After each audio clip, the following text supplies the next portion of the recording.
આપણે એક નવી વ્યાખ્યા કે જે વાસ્તવિક વિધેય પરની બેઝિક ક્રિયાઓ છે તે હવે જોવાની છે. બેઝિક ક્રિયાઓ એટલે કે સરવાળો, બાદબાકી, ગુણાકાર અને ભાગાકાર પણ બે વિધેય આપેલા હોય તો કઈ રીતે કરવાના તે જોઈશું.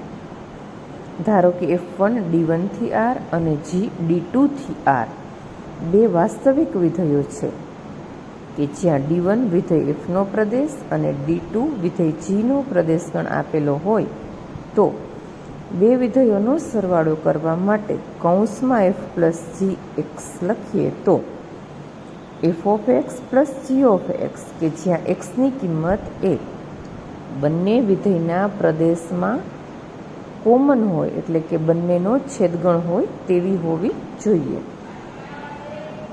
એવી જ રીતે બે વિધેયની બાદબાકી f minus g of x is equal to f of x minus g of x પ્રત્યેક x belongs to D1 intersection એટલે કે છેદગણ D2 તરીકે.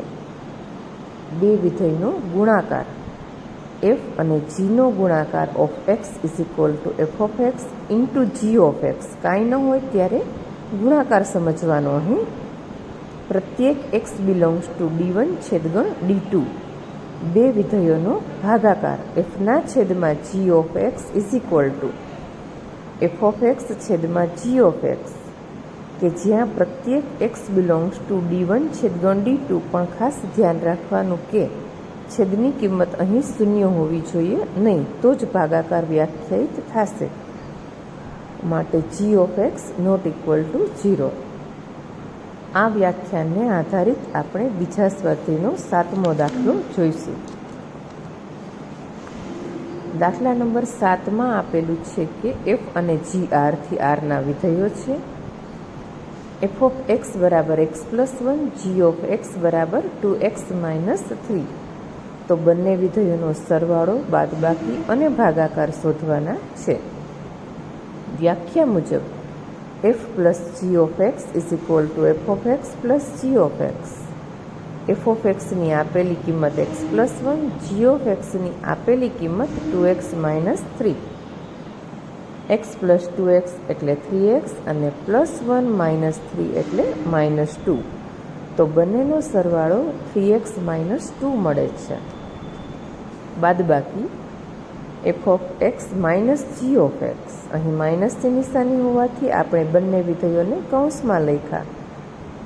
એક્સ પ્લસ 1 માઇનસ 2x અને માઇનસ માઇનસ પ્લસ 3x. તો પ્લસ એક્સ અને minus 2x એટલે minus x, plus 1 plus 3 એટલે 4. ગોઠવીને લખશું તો 4 માઇનસ એક્સ. બંને વિધેયોની બાદબાકી એટલે 4 માઇનસ એક્સ મળે છે.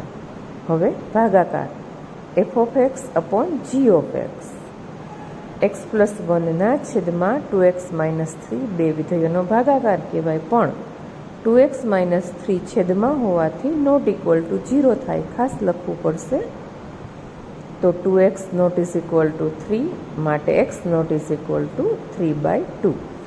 તો ભાગાકાર લખીએ ત્યારે f upon g of x is equal to x plus 1 upon 2x minus 3 કે જ્યાં x not is equal to 3/2 વડે દર્શાવીશું. હવે પેલા દાખલાથી ફરીથી જોઈએ તો અહીં આપણને f અને g બે સંબંધ આપેલા છે. તો એવું સાબિત કરવાનું છે કે f વિધેય છે અને g છે એ વિધેય નથી. વિધેયની વ્યાખ્યા આપણે સમજી ગયા તે પ્રમાણે f માટે જો જોઈએ તો જો એક્સની કિંમત 0 થી 3ની વચ્ચે હોય તો એફ ઓફ એક્સ બરાબર એક્સ વર્ગ એટલે કે F of 0 is equal to 0, 1 એટલે 1નો વર્ગ, 2 એટલે 2નો વર્ગ, 3 એટલે 3નો વર્ગ. અને જો એક્સની કિંમત 3 થી 10ની વચ્ચે હોય તો 3x. તો અહીં એફ ઓફ 3 બરાબર 9 મળે છે અને અહીં પણ એફ ઓફ 3 બરાબર 9 જ મળે છે. F of 4 equal to 12, F of 5 equal to 15, આ રીતે 10 સુધી. તો અહીં પ્રદેશની દરેક કિંમતો માટે સામે જવાબ જુદા જુદા મળે છે અને પ્રદેશનો પ્રત્યેક ઘટક એક જ વખત આવે છે, માટે એફ વિધેય છે. વિધેય જી માટે જોઈએ તો જો એક્સની કિંમત 0 થી 2ની વચ્ચે હોય તો g of 0 equal to 0, g of 1ની વેલ્યુ 1 અને 2ની વેલ્યુ 4. પણ જો એક્સની કિંમત 2 અને 2 greater less than or equal to x less than or equal to 10 હોય, એટલે કે જીની વેલ્યુ 2 હોય તો અહીં 3 ઇન્ટુ 2 એટલે 6 મળે છે. એકવાર 2ની વેલ્યુ 4 મળી, એકવાર 6 મળી, તો આના ઉપરથી જ ખ્યાલ આવે કે તે વિધેય નથી. પ્રદેશનો એક જ ઘટક 2, 4 અને 6 બે ઘટક સાથે સંકળાયેલો છે, માટે વિધેય જી માટે આપેલો સંબંધ જી એ વિધેય દર્શાવશે નહીં. દાખલા નંબર 2માં અહીં કિંમત શોધવાની છે કે જો F of x is equal to x square હોય તો F of 1.1 minus F of 1 upon 1.1 minus 1 શોધવાનું છે. તો જો વિધેય એફ ઓફ એક્સ હોય તો આપણે એક્સ સ્ક્વેર લખવાના, તો એફ ઓફ 1.1 હોય તો 1.1નો સ્ક્વેર લખવાનો, એફ ઓફ 1 હોય તો 1નો સ્ક્વેર. આ એની કિંમત મૂકી કહેવાય. આ બે કિંમતો મૂકી, નીચેની કિંમત એમના એમ. અહીં જોવા જઈએ તો એ સ્ક્વેર માઇનસ બી સ્ક્વેર મુજબ આપણે કામ કરીએ તો એ પ્લસ બી એ માઇનસ બી, એટલે કે 1.1 પ્લસ 1 1.1 માઇનસ 1 અપોન 1.1 માઇનસ 1.